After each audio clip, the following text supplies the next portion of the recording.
Hello అండి. Welcome to my channel Padmini cook book. ఇవాళ నేను వేడి వేడి అన్నంలోకి అదిరిపోయేలాగా ఒక మంచి పచ్చడి రెసిపీ చూపించబోతున్నానండి. ఈ పచ్చడి చాలా టేస్టీగా ఉంటుంది. ఇది ముల్లంగితో చేసిన పచ్చడండి.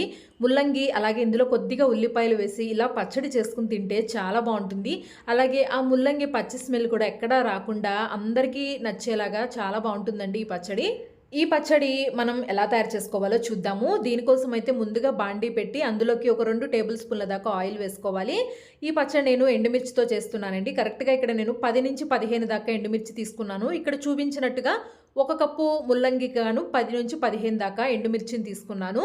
తర్వాత ఇందులోనే 1 టీ స్పూన్ దాకా ధనియాలు వేసుకోవాలి. అలాగే 1 టీ స్పూన్ దాకా జీలకర్రని కూడా వేసుకోవాలి. తర్వాత ఇందులోని ఈ పచ్చడికి పులుపు తగినట్టుగా ఒక చిన్న చింతపండు ముక్కను కూడా వేసుకొని వీటిని లో ఫ్లేమ్‌లో పెట్టుకుని ఈ ఆయిల్‌లో ఈ ఎండుమిర్చిని బాగా వేయించుకోవాలండి. ఈ పచ్చడి పచ్చిమిర్చితో కంటే కూడా ఎండుమిర్చితోనే టేస్ట్ చాలా బావుంటుందండి. ఎక్కడ మనకి ఆ స్మెల్ కూడా రాదు. పచ్చడి అంత బావుంటుంది. ఈ ఎండుమిర్చిని ఇలాగే కలుపుకుంటూ వేయించుకోవాలి. ఇవి ఇలా కరెక్ట్‌గా వేగిపోయాయి కదండీ! వేగిపోయిన తర్వాత వీటిని తీసేసుకొని మిక్సీ జార్‌లోకి తీసుకోవాలి. ముందుగా మనం ఎండుమిర్చిని గ్రైండ్ చేసుకోవాలండి. ఈ పచ్చడి మనం మిక్సీ జార్‌లో చేసినా కూడా అచ్చం రోట్లో చేసినట్టే టేస్ట్ అయితే చాలా బావుంటుందండి. తర్వాత ఇదే ఆయిల్‌లో ఒక కప్పు దాకా మొత్తం పైనంతా తొక్కు తీసేసి ఇలా సన్నగా కట్ చేసుకొని వేసుకోవాలి. ఒక ముల్లంగిని తీసుకున్నానండి. ఒక పెద్ద ముల్లంగి గానీ లేదంటే ఒక 2 మీడియం సైజుల ముల్లంగిలైనా పర్వాలేదండి. ఇప్పుడు వీటిని కూడా ఆయిల్‌లో వేసి మిక్స్ చేసేసుకొని మూత పెట్టేసి కొద్దిగా మగ్గించుకోవాలి. ఇవి బాగా మెత్తగా అవ్వాల్సిన పని లేదండి. ఒక్క 5 నిమిషాలు మగ్గిస్తే సరిపోతాయి. చూసారు కదా!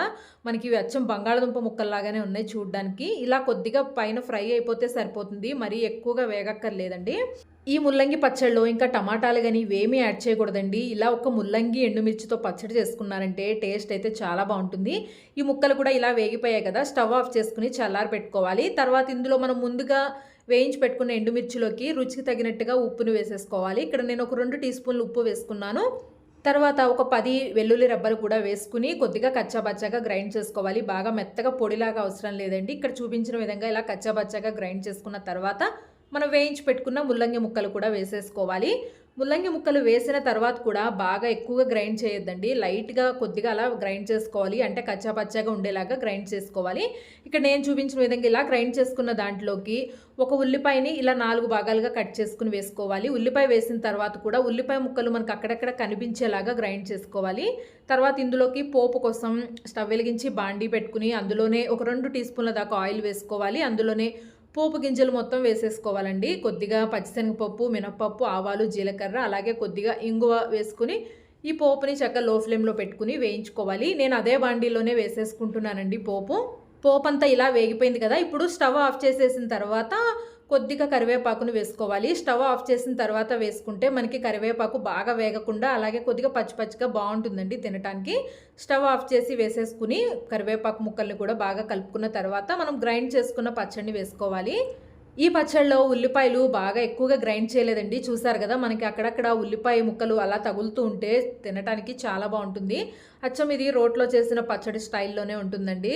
ఇప్పుడు పచ్చడి మొత్తం ఇలా వేసేసుకున్న తర్వాత పోపంతా పట్టుకునేలాగా బాగా కలుపుకోవాలి. చూసారు కదా! ఉల్లిపాయలు ఇలాగే ఉన్నాయి. అలా మధ్య మధ్యలో మనకి ఉల్లిపాయలు తగులుతూ ఉంటే పచ్చడి టేస్ట్ కూడా చాలా బాగుంటుంది. అలాగే ఇందులో ఉల్లిపాయలు, వెల్లుల్లిపాయలు కూడా వేసాం కాబట్టి మనకి ఆ ముల్లంగి నుంచి వచ్చే వాసన అనేది లేకుండా అసలు ముల్లంగి పచ్చడి వాసన అనేది రాదండి. అంత బాగుంటుంది పచ్చడి. తప్పకుండా ఒకసారి ఈ పచ్చడిని మీరు కూడా ట్రై చేయండి. చాలా మంచిది ముల్లంగి తినటం వల్ల ఈ వింటర్ సీజన్‌లో అయితే. వేడి వేడి అన్నంలోకి ఇలా కొద్దిగా పచ్చడి వేసుకుని తింటే తినటానికి కమ్మగా చాలా బాగుంటుందండి ఈ పచ్చడి.